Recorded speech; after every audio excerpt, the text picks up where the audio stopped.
Mu mujyi Uvira mu burasirazuba bwa Repubulika Iharanira Demokarasi ya Kongo haramukiyemo imirwano muri iki gitondo ikomeye cyane. Ni imirwano ikomeye yahuzaga umutwe wa 23 ndetse n'igisirikare kirwana ku ruhande rwa leta FARDC gifatanyije n'igisirikare cy'u Burundi FDNB. Kuri uyu munsi mu gitondo ku isaha 11 kugeza mu kanya gato gatambutse hari mu rugamba rw'injyana muntu. Haramukiyemo imirwano ikomeye cyane aho M23 yaramukirije ibitero bikomeye cyane n'undi ku ngabo zirwana ku ruhande rwa leta Kinshasa, by'umwihariko ingabo z'u Burundi, aho rero hamaze ko haraswa abatari bakeya. Abageze ku 8 bafashwe rwa mikono. Ayo makuru ndaje nyarambure.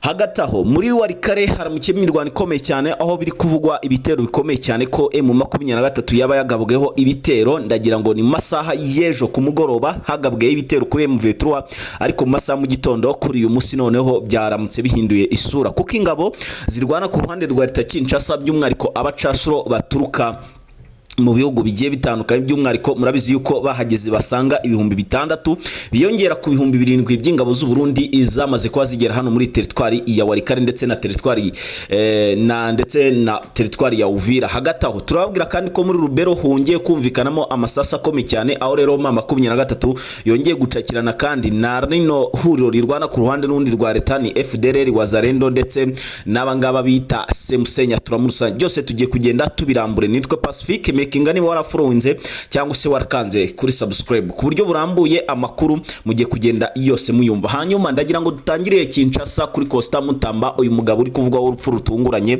Uyu mugabo amaze kubikwa ku shuro ya kabiri kuri uyu munsi mu cyerera rwo kuri itariki n'undi yaraye ku munsi w'ejo. Ngira ngo nibwo habitswe nanone urupfu rwa Costa Mutamba, ariko ubu tuvugana kuri amasaha bikaba biri kuvuga ko uyu mugabo ari Mutaraga ndetse ari mu Ryengeri. Amakuru ufite nuko Kisekedi cyangwa se Felix Antoine Kisekedi akaba nyakubahwa perezida nyine w'iki gihugu cya Repubulika Iharanira Demokarasi ya Kongo uyoboye kuva muri 2000 na kangaye gutyo. Hagati aho yagiye ku buyobozi